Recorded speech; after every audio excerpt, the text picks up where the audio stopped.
Hello, Cancer. Welcome to Dove and Serpent Tarot. My name is Paul. If Cancer is your sun, moon, or rising sign, this is your tarot card reading. Remember to hit the like button, leave a comment. Consider subscribing to the channel, especially if this reading resonates with you. These readings are totally free. If there is anything you would like me to pray over, or meditate upon, or send positive energy toward, please let me know. Now, this is a general reading, so try to be open and receptive to whatever may come through during our time together. I am merely the messenger. And I ask you to connect directly with each of these cards and use your own intuition to take you beyond the details that I provide. And remember, Cancer, that the most important part of any tarot reading is you. And we start with the Magician card. This is someone with a good focus, a good concentration on what they want in life. I think that you're somebody with a familiarity, and you're comfortable with the art and science of manifestation. Okay, I think you know what you want, and I think you know how to create the life that you want. Okay. Magician energy, very, very good energy. Let's put it into some context. We're going to use the Dove and Serpent spread. You've got a Knight of Swords, 10 of Pentacles, the Empress energy, a Star, and, ooh, interesting, a 7 of Cups.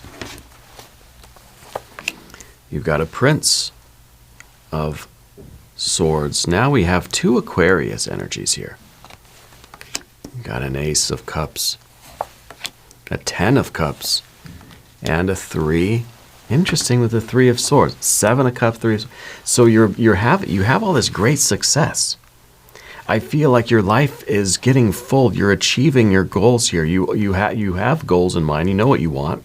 I think you're getting what you want, but there's still a level of dissatisfaction in your heart and your mind. There's still something else that we need to be letting go of in order to really enjoy the success that's coming our way. Okay? There's something related to the past that's preventing you from enjoying what you're creating in the present. Okay? So let's select our mystery card, bonus card, confirmation card. This is a random card from the Smith-Waite Tarot. This is the Factor Infinite and Unknown. We're going to set it down right over here with Alien Simon Mork Ripley right there on top. And we're not going to look at that card until the very end, but, you know, it will tie everything together and it will give us the confirmation that we need at the end of the reading.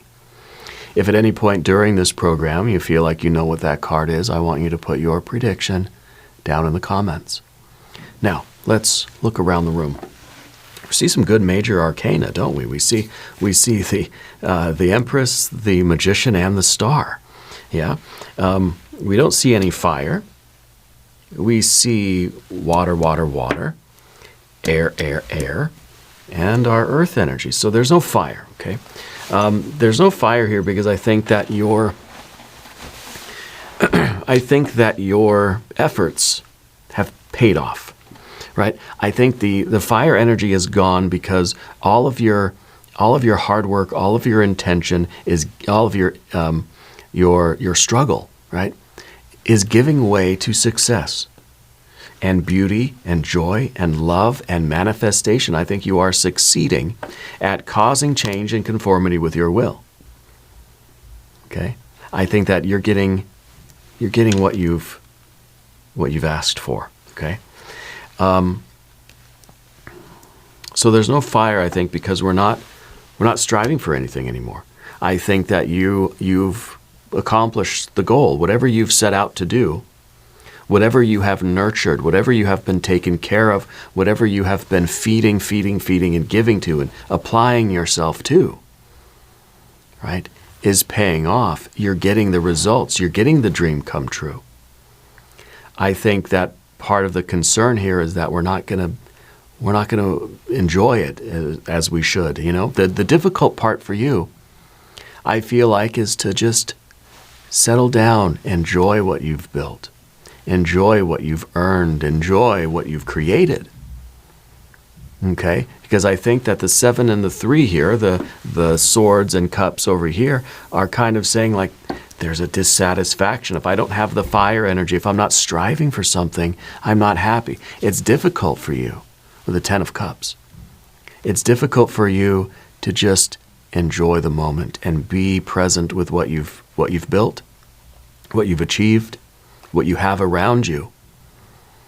Without thinking, I gotta keep striving. I gotta keep going. I gotta go back out into the mud. I gotta get my boots on. I gotta go back out there, right? I gotta get the fire energy and I've gotta go.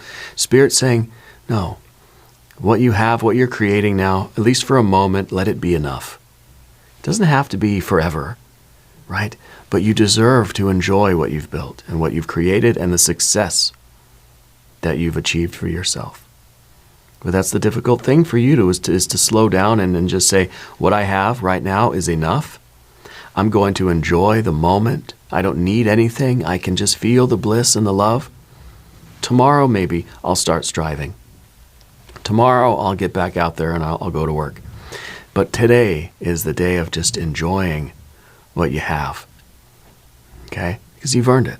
Because I think that you have had a long time of feeding something, right? Here's that Empress energy behind you. And the Empress energy is saying to me that you've been taking care of something. You've been sacrificing of yourself. The Empress bleeds for something, right? Blood, sweat, and tears into something to feed it, right? That sounds kind of morbid. But you've been giving and giving and giving to some aspect of your life, to whatever the magician has been trying to create. You've been taking care of, you've been sacrificing your joy, sacrificing your health, probably your well-being, sacrificing your satisfaction to say, no, it's not enough. I need to do more. I need to put in more work. I need to work harder. I need to aim higher. I need to keep going. Like you were motivating yourself. Okay? And there's a little pelican at the bottom of this card. It's feeding its young from the blood of its own breast. Right? Cuts itself open and bleeds for something else. That's devotion. That's the willingness to take everything that we have and put it into something. You're putting it into whatever you've been creating through your magician energy, right? The magician is not much of a creator if it doesn't have this commitment, this devotion, and this willingness to put in the blood, sweat, and tears for what you're creating. So that Empress energy is a period of time in your life where you were, I think, laser focused. All the concentration, all the fire energy was there. Within that Empress period of time where you were incubating something, you were feeding something, you were nurturing something, and you were growing something. It's kind of, you're tending a garden. You're there every day. You're focused on it. Doesn't matter what the weather's like. Doesn't matter how tired you are. Doesn't matter how cold it is outside or whatever. You're there. It doesn't matter how hungry you get. You're there doing the work. That's a devotion, So I think the last few months of your life, maybe longer than that, has been very intense. A lot of commitment, a lot of self-sacrifice, a lot of giving of yourself to something that was important to you. Whether it's your career, your spirituality, your creative works, your relationships, it doesn't matter. Whatever it was, could be all of these things. You really bled for it, okay? And I think it's coming to fruition. I think that the harvest is here, and Spirit wants you to then enjoy the harvest, okay? So what we see in the central here, we've got the magician, right? And the magician is the one that is taking the starlight from above. This is really perfect. This is the art and science of manifestation exactly. Because the star shows us what our destiny is. The light enters us, and it's our job to work through our karma so that we can be a clear channel for that divine light. So the star teaches you how to be a magician. We let the light in, we accept the divine light, the spiritual energy. It shows us where our knots of karma are, where our blockages are, shows us where we need to let go of things and untie some knots, shows us where our buttons are that are always getting pushed so we can do the work, the inner work. And as we do that inner work, the light starts to shine out from us. It shines forth. It comes in and goes out this way. We're trying to be a very clear channel, a pure conduit of the divine light. And the star is that aspect of the universal light that is teaching us how to do that, showing us where we need to clear ourselves out, right? So we can be a clear channel. And being the clear channel means that you're the magician. Doing the work of the star allows us to become a better and better magician, so that we can transmit that starlight through us like we are an electrical conductor, straight to earth, above to below, fire to earth, heaven to earth. The divine energy, the will, the destiny being manifested on the physical plane through the magician, and that is you. The magician is the messenger, the transmitter, Prometheus, right? Taking the divine light from heaven and manifesting it on earth. And that's the work that you're doing, and it's succeeding. Okay? I think you've done a lot of the karmic work, a lot of the spiritual work. You've been on the path for a long time. I think you are one of the greatest magicians that I've ever seen. This is the perfect flow. This is it in a nutshell. And this is perfect manifestation. This is a perfect mirror image of what is above coming through you, because you've sacrificed. You've done the hard work of becoming the magician. You've given yourself to this path. Now, what are you the magician of? I don't know. This career, this is love, this is spirituality, this is, creativity, financial stuff. Maybe you're building a barn. I don't know. Like whatever it is, it's probably all of these things. But whatever your specific destiny is or what your specific work is doesn't really matter. What matters is that you are damn good at it, because you've devoted yourself to it. Okay? You've refused, or you've reinvested the rewards. I don't even think it's refusing. I think you've reinvested. Every ounce of pleasure that you would get, you've put it right back in. Put it right back into the work. So the fire energy is implied here in the past position. We have the perfect manifestation here. The Ten of Pentacles is your best life. I think this is what you're manifesting. Your best life. What is your best life? Get out a sheet of paper. Get out a pencil. Draw a picture of your best life. Or if you're like me and you can't draw, make a list. Right? Make a top 10 list of what your best life would be. What is? You got health? Yeah. Maybe financial freedom, financial security? Yeah. What else? Love, relationships, friendships, spiritual experience, right? Creativity, arts, nature. Like, what are things that are important to you? What does your best life look like? We draw the picture, right? That's what we are manifesting. And of course, that comes from above. That comes from the pure spiritual realm transmitting through you. You have a destiny. Okay? And your best life is going to be a mirror image of what your spiritual destiny is. Okay, there's something inside of you that is trying to manifest on the physical plane, and it needs to come through you. And you have given birth to that. Okay? I feel like that's what the Empress is, a very maternal energy, right? And you're treating something like it is your baby, like it is your responsibility, your obligation, your duty. And you're doing a very, very good job with it. But in the future position, we see Seven of Cups. And this is one of those age-old dilemmas where here you are doing perfectly perfect manifestation.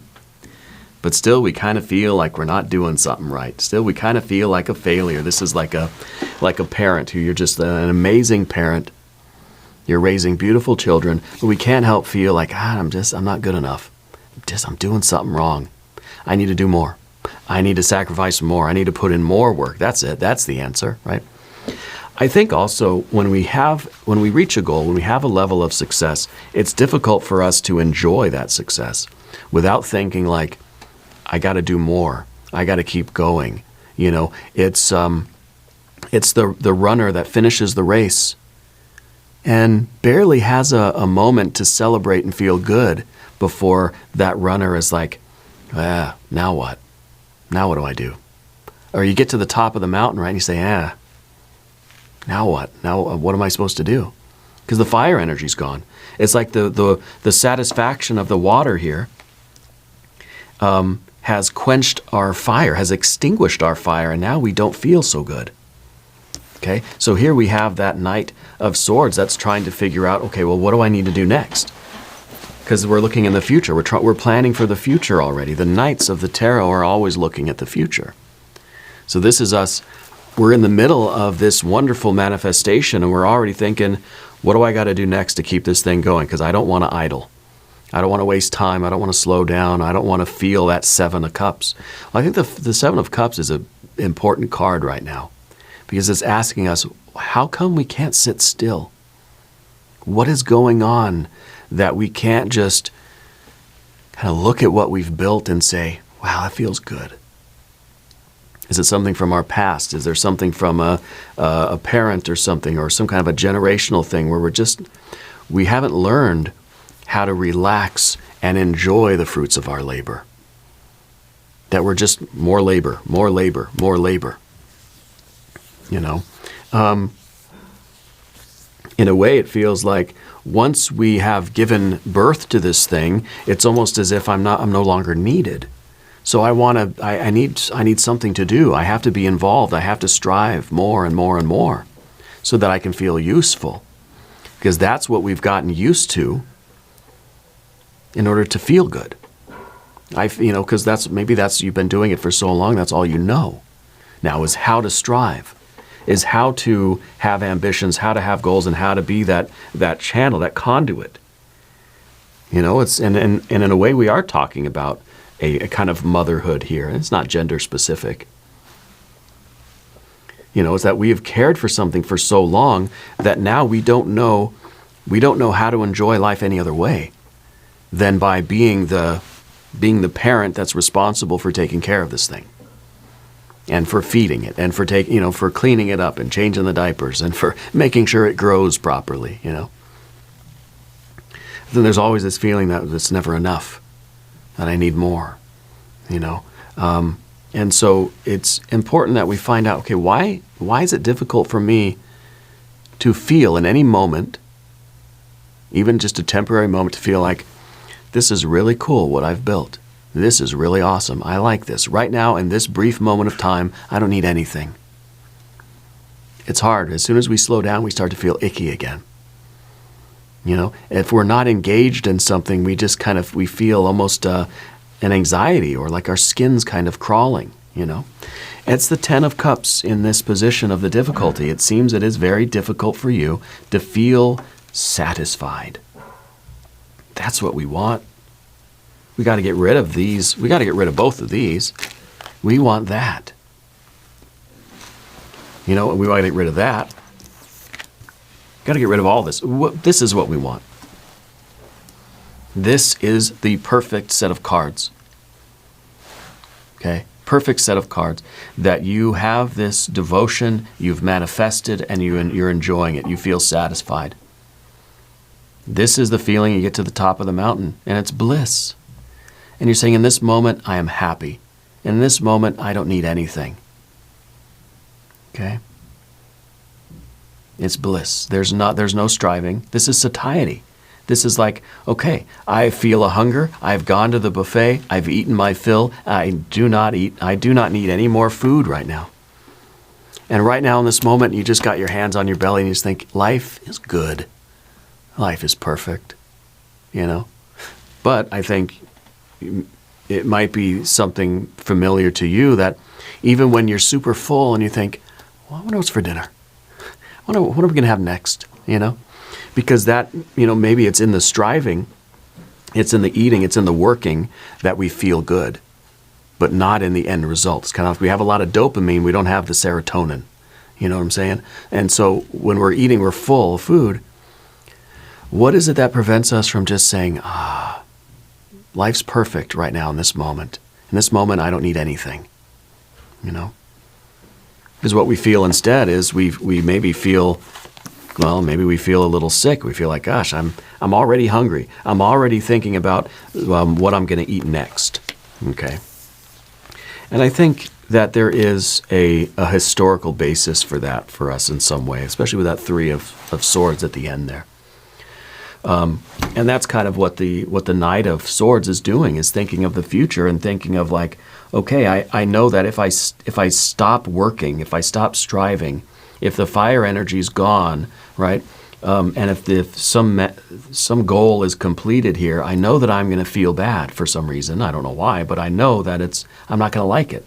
So I have to automatically be thinking of what's coming next, rather than feeling the bliss and the enjoyment and the satisfaction that we should be feeling. We're anticipating feeling kind of junky. So we're already thinking of the next one. Now let's talk about the path of the serpent. As we do this, I'd like to ask for your subscription. If you haven't subscribed, Cancer, please do. These readings are totally free. And leave a comment. Let me know how you're doing. Yeah, I love reading the comment. I read all the comments. It's my favorite part, really, of doing this work, is hearing from all of you. I really appreciate you. So your general energy is this fixed air energy. It's a Aquarius energy. It connects us with our star card here. If I were you, I'd watch the Aquarius reading that we just did. But this is a commitment to that destiny. And this is good, beautiful, this is great, right? We want to be devoted and committed. We want to always be like on call to spirit, you know? But it just feels to me like we can't let go. And just be, you know, like we're always, I don't know, it's like we have a hyper fixation, right? It's a fixed air energy. So it could be that we're so focused on the work and the goals and the striving and the struggling and the making progress and the devotion and the blood, sweat, and tears that we don't really allow ourselves the flexibility to focus on anything else, or to focus on nothing, let's say.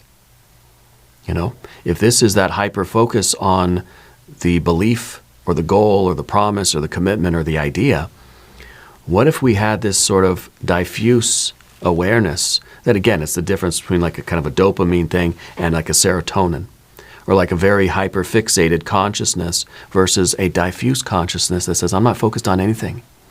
I'm letting the whole world just kind of blur into a really happy, fuzzy feeling, rather than having to always have the next goal in mind, having to always have like a purpose, an intention, a desire, a will, you know? So I wonder if this is too much of a good thing. If we need to learn to let go of our mind a little bit, let go of this concentration, you know? I bet you get headaches behind your eyes, yeah, or in the temples maybe, because it feels like there's always a hyper focus. And we're straining our eyes, you know.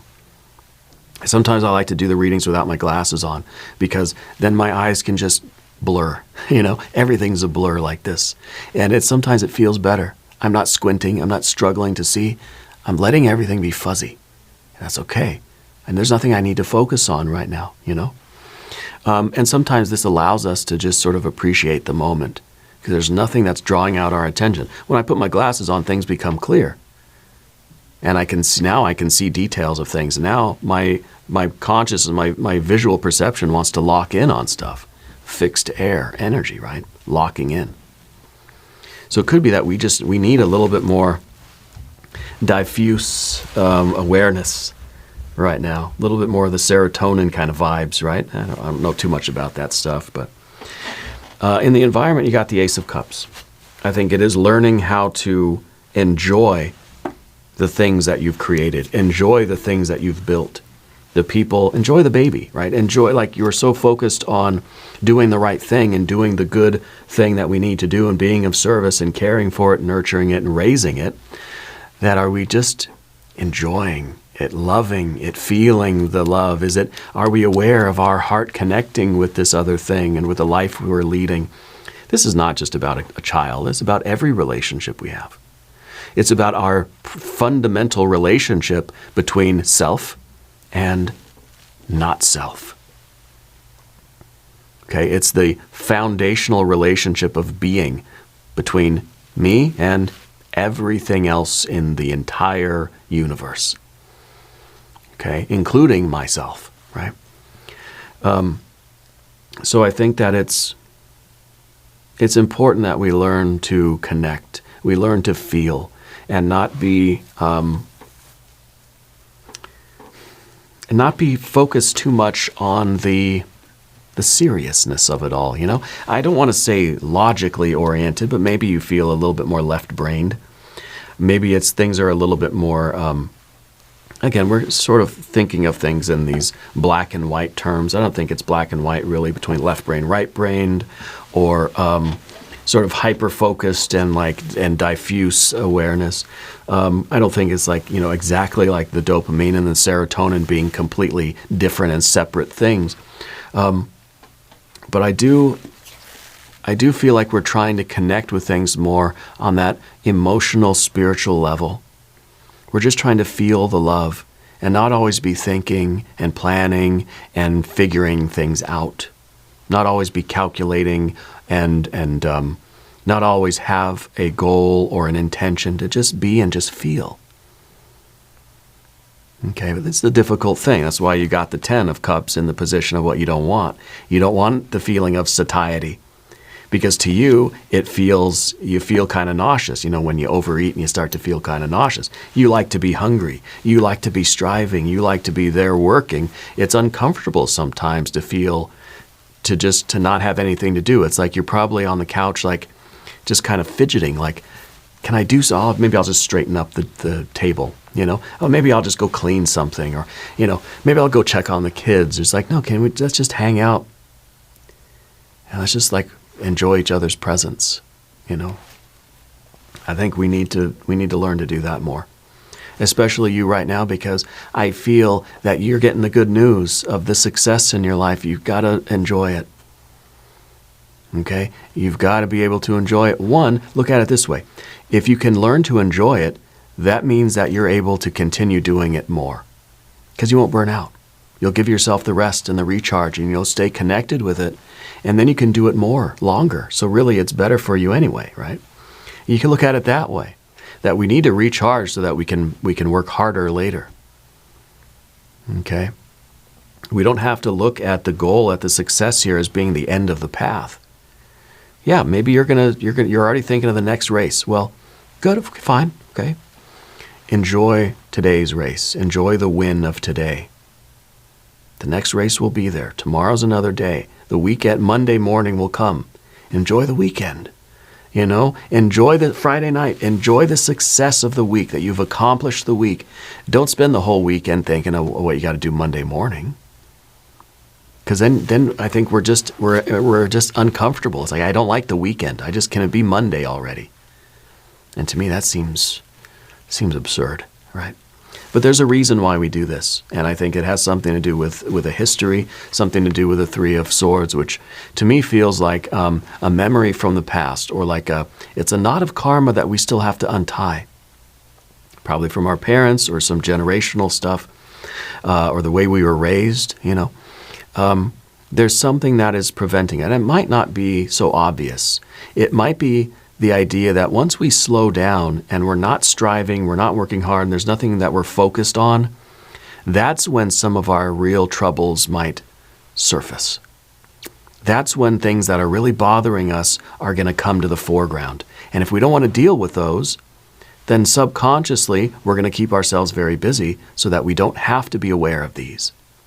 So I think that this is preventing you from a full and open, just kind of melting into the moment relaxation, because there's something you don't want to deal with, which is the uncomfortable feeling, but it's caused by something deeper. It's not that, well, I don't want to ever slow down because I don't like the way it feels. Yeah, okay, but that feeling is a symptom of something else. That feeling is not caused by you slowing down and just enjoying the moment. It's caused by whatever is surfacing in that moment when you slow down. Let's look at the mystery card. Maybe this will help us figure out what that is. Maybe this will show us overcoming that. I think it may be another star card. It may be a Four of Pentacles or a Four of Wands. It may be a princess, or I should say a Page of Cups, because it's in the Thoth deck, they're called princesses, and in every other deck, they're called pages, and it's the same thing. So those are my guesses. If you have a prediction, yeah, put it in the comments, okay? Let's see what we have. Three of Cups. Oh, No happy day. This is celebration of the moment. This is like you've won the race and you're able to celebrate the race. Once you untie this Three of Swords, you can have the Three of Cups. It's difficult for you to really feel that kind of joy and celebration, that moment of bliss and euphoria, if you're in that Three of Swords, right? Anytime we get the same number of cards, it's kind of, you could swap them out, right? But we could say, well, let's get rid of this. Let's get rid of the Three of Swords. Let's put a Three of Cups in there instead. Yeah. I think I like the Ten of Pentacles with the Ten of Cups because what we're trying to do is make the Ten of Pentacles the vessel of that water energy. Okay, this is the vessel of the joy. This is the meaning and the satisfaction is in this. Without the Ten of Cups, the Ten of Pentacles is just empty accomplishments. It's manifestation without any deeper substance. There's nothing in here. It's just empty shells. Okay, so we need that. But we have to deal with that Three of Swords because it's preventing us from really feeling that love, feeling that joy and satisfaction, feeling that little hint of euphoria in the moment, right? That maybe we can extend to a longer, we can stretch it out a little bit. But this is celebrating the win. Okay? This is celebrating the win. This is an appreciation and a recognition of what you've accomplished. I think this is the joy and the abundance that you're feeling. And I think in order to really truly feel this, we have to understand what that Three of Swords is. And at least recognizing it. Again, it's part of the star work, right? It's part of our ability of becoming, or our work of becoming a greater magician. And this star work, that work of becoming the best magician that we can be, is never a finished process. So this is saying that, there's still a little bit more of that karmic work to do, a little bit more of that, this kind of unconscious baggage, emotional baggage, that we've got to at least look at it. Once we look at it, it loses a little bit of its power, and we can probably slip this Three of Cups in and start feeling that a little bit more. So this is really good news for you. Okay, this is really a wonderful accomplishment, and you gotta let yourself enjoy it. You've gotta be able to feel the significance and the meaning and the satisfaction of what you're doing. Otherwise, your accomplishments just become flimsy cards, empty. Right? Empty and meaningless. We need the Ten of Cups to be inside of this to really make this worthwhile. And you've got to take the time to really feel this intentionally, And maybe it just begins as kind of affirmations, talking to ourselves and just say, you know what, in this moment, I'm happy. I don't need anything. I'm going to enjoy what I have around me right now. I have this fullness. I have this satisfaction and this satiety. I don't need to take another bite. I like this. To just sort of acknowledge what's around us right now and control our thoughts in that way. That's the secret of the Three of Swords. It's controlling our thoughts. Okay? So, we can talk ourselves into a Ten of Cups. And I think we need to a little bit so that we can appreciate what we've accomplished, so that we can feel that sort of fulfillment of it. Yeah. We're going to do an extended reading as well. We'll do some oracle cards. We'll do an Jing reading. There's a link up top and there's a link down below. New readings for Cancer on Tuesdays and Fridays. Be sure to watch both readings. If you haven't subscribed yet, please do. These readings are free. Leave a comment. Let me know where in the world you're watching from. I want you to know that you're the most important part of Dove and Serpent Tarot. I thank you and I love you. And we're all in this together.